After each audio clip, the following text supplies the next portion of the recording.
Okay, this is a selection of tools and bits of rope that you'll need to do a Harken Outhaul system, or at least to fit it on a boom. I'm going to start at the very end. I'm going to fit one of these blocks. I'm going to use the 0.35 of a metre 18mm boom end turning block.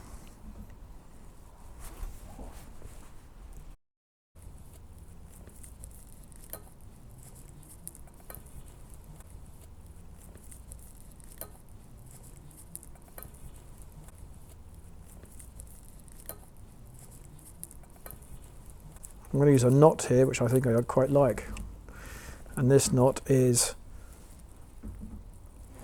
2 half hitches going in opposite directions.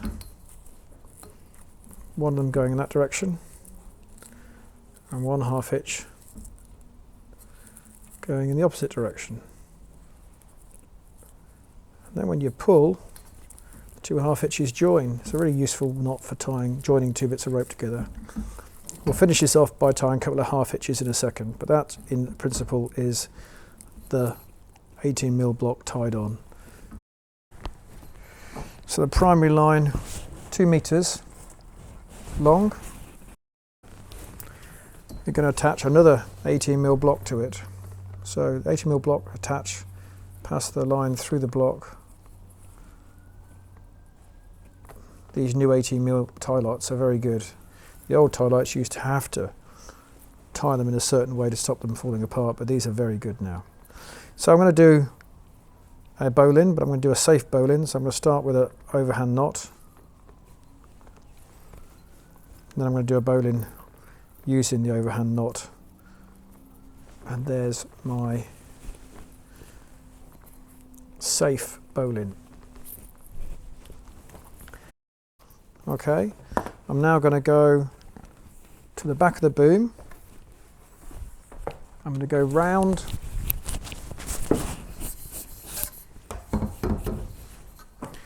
I'm going to go around our new block we tied on a second ago. Okay, there's our primary line. We're going to go back through our high load block that also now has this asymmetric carbine hook on it. And then we're going to finish at the aft end by threading the boggle on through the top hole in the boom. And this is where you're going to use a figure of 8, because you don't want that rope to jump through that hole. So there we have our primary line. For ease, I'm now going to rig the elastic. So 1.5 meters of 6mm elastic. Just basically take a bowline around the eye. I'll make it as tight as I possibly can. I don't want to pull the lead because I don't want it to look untidy, but that's as tight as I possibly can. There's my elastic. And if I move the elastic down the boom,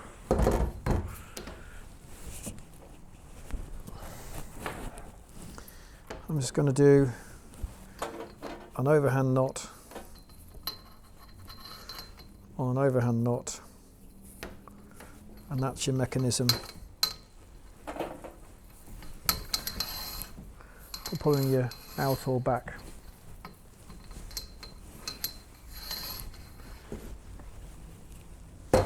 Now, to make life easy and to try and keep it into the control, I'm going to try and rig the control line now.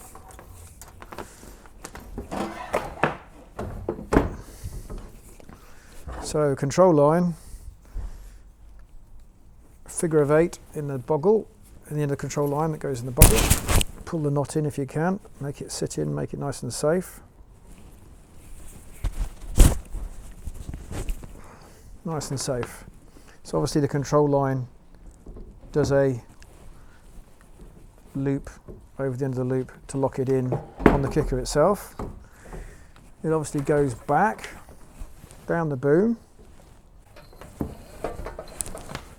to our Outhaul block on the end of the primary line. So there you go, it goes through our Outhaul block on our primary line, and it goes forwards. And for now, let's just take it forwards and put it through the cleat, because it makes everything look tidy. Okay, now we need to secure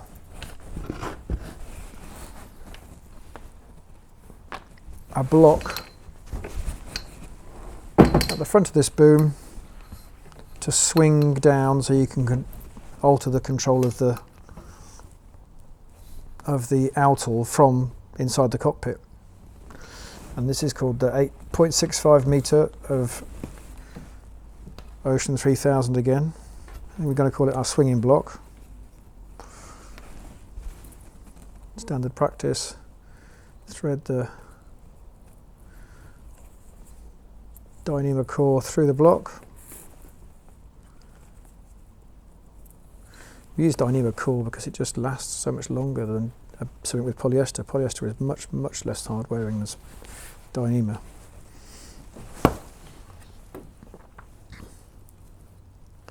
So we're going through the two neat holes. I'm tying a figure of 8 to make it a nice big fat knot. And it's going to swing back, take our control line. We can put the control line through it now. But you'll see that, of course, it swings around too much. While we're at it, we might as well attach our PVC tube. I think this is the 8mm PVC tube in this case.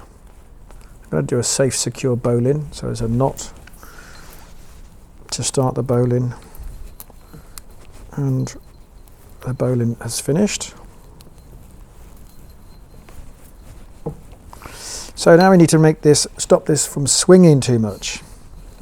To do that, I'm going to use a bit of the line that's left over from the 18mm blocks. Don't need to use very much, but I do need to steady the boom.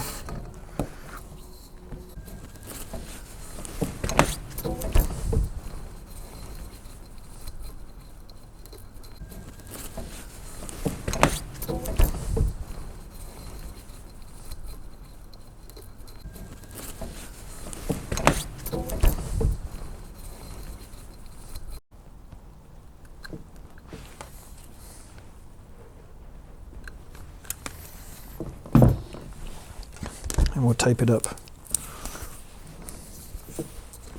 for neatness.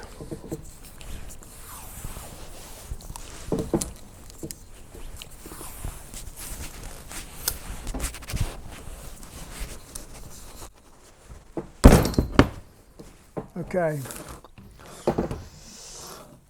You think we've almost finished here, but we haven't quite. Currently, as you see, it doesn't cleat when you pull the line on because it's not being caught in the Fairlead. There's no inner Fairlead for this cleat. It needs a lot of load for it to go in the cleat. So we're going to have to put a quick Fairlead in there. So what we're going to do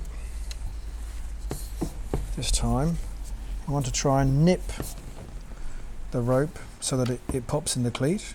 So it's about the distance we need it. And so it will release when you release it, but it will nip it. And that's about the position. So I suggest we do a reef. Just check the length there. Length looks good on that side. Just making sure it's nipping the rope enough. I'm going to do an overhand second half of my reef at that point. I'll burn the ends down again, just make sure they don't come undone. You can stick it to the bit too, so nice and safe. Just to make it look neat and keep it in the position, we'll use a bit of good old red tape.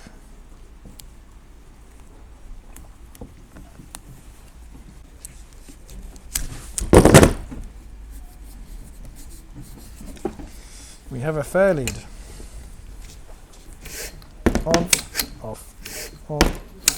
Here we go. So we now have to fit a topper mylar boom loop. And the rules say that it's got to be, we'll start from here just to show you where we start. Bearing surface of the mast to the centre is 125, that's what it says. So at 125, I plan to put a dot.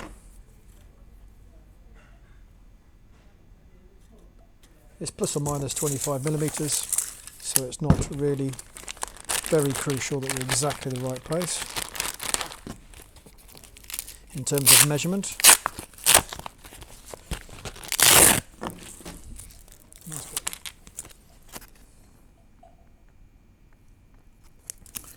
On the top of the boom, and your Rooster boom loop fits on afterwards. I'll lose it set quite soon. And there's your Harken Outhaul kit fitted to your boom.